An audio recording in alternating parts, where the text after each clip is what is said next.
Bonjour et merci de regarder cette nouvelle chronique du vivant. Une chronique qui va illustrer un autre moment estival important, mais qui passe la plupart du temps inaperçu. Il y a des dates comme ça qui passent sous silence et pourtant qui résonnent. Et ce 22 juillet en fait partie. Ce jour-là correspond a priori à rien d'exceptionnel. Sur nos calendriers, c'est la Sainte Marie-Madeleine. Mais qui est-ce qui s'intéresse à Marie-Madeleine? Qu'est-ce qui la célèbre? Pas de cloche, pas de vitrine, pas de feu. Et pourtant, ce jour-là, quelque chose de grand se joue, quelque chose qui touche à l'amour. Et oui, ça touche l'amour et personne n'en parle. Et pourquoi personne n'en parle? Parce que c'est pas l'amour qu'on connaît le mieux. C'est pas celui des débuts, des coups de foudre ou du désir. C'est un autre amour, mature. Celui qui a traversé le temps et les épreuves. A priori, vous devez connaître la Saint-Valentin, que la plupart d'entre nous regardons surtout pour son petit côté commercial, que beaucoup fuient d'ailleurs. Mais le 14 février, le jour de la Saint-Valentin, donc, c'est le début de la montée de l'énergie du printemps. Le moment où le désir s'éveille, la sève monte, les cœurs s'affolent. On offre des fleurs, des cœurs, des messages rouges et sucrés. C'est pas un mal, hein. C'est une façon de célébrer cette énergie du printemps qui arrive et qui nous traverse. Mais c'est aussi une célébration du commencement de ce feu naissant, de cet amour. Vers le 22 juillet, c'est tout autre chose, mais c'est relié. On ne parle plus d'attente impatiente, d'envoler des cœurs ou de passion fulgurante, mais d'un amour plus mûr, plus libre, plus incarné. Un amour qui a traversé les saisons du doute, de la joie, des séparations parfois. Un amour qui ne demande plus à recevoir, mais qui choisit de se donner. Et c'est ça, semble-t-il, la figure de Marie-Madeleine qui pourrait venir nous toucher.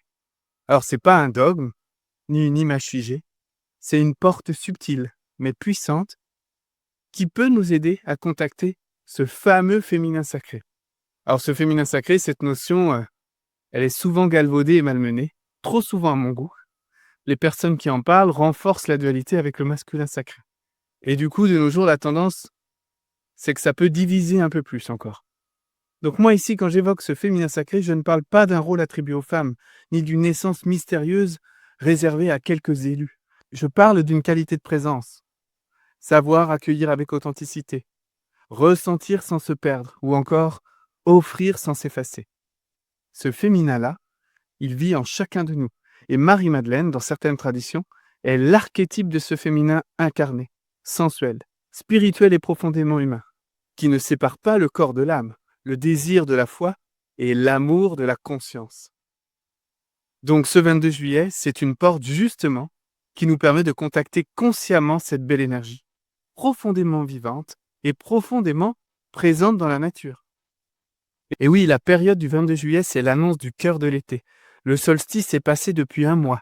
La lumière a commencé à décroître, doucement, sans bruit, et pourtant tout semble encore au sommet. Les fruits sont pleins, les blés hauts, les champs vibrent d'une chaleur intense.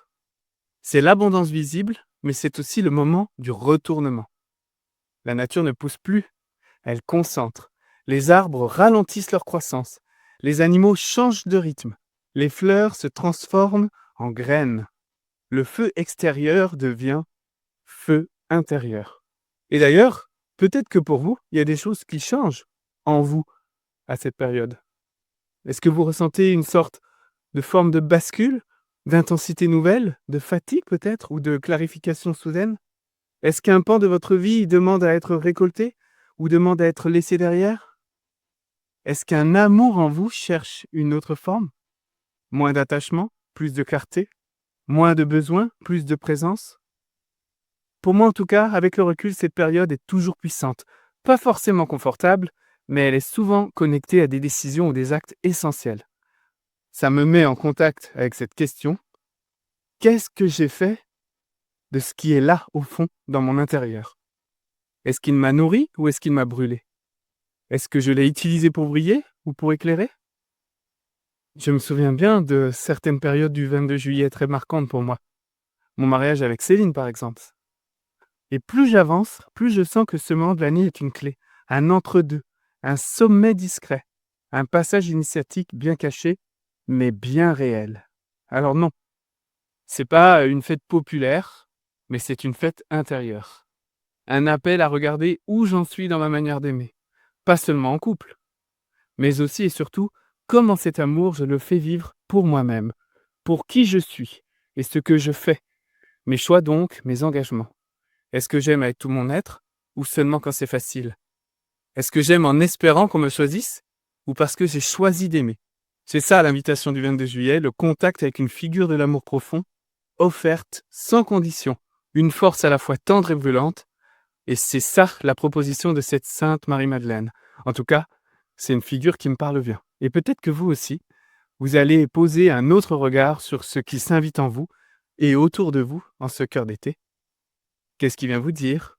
En quoi est-il connecté à ce que l'amour signifie pour vous aujourd'hui? Et aussi, est-ce que vous êtes prêt à aimer autrement? Pas plus, pas moins, autrement. Cette chronique est donc une porte ouverte. Et dans la nouvelle lettre plus complète des Échos du vivant, j'explore plus en profondeur ce seuil méconnu, les sagesses qu'elle porte, et comment elle peut nous aider à réconcilier le feu du monde et celui de notre cœur. Vous pouvez la recevoir librement en vous inscrivant via le lien en description. Et si vous souhaitez aller plus loin, abonnez-vous pour recevoir chaque mois ces lettres du vivant, écrites au rythme des saisons, de l'âme et du monde. À très bientôt, et que ce cœur d'été vous éclaire là où vous en avez le plus besoin.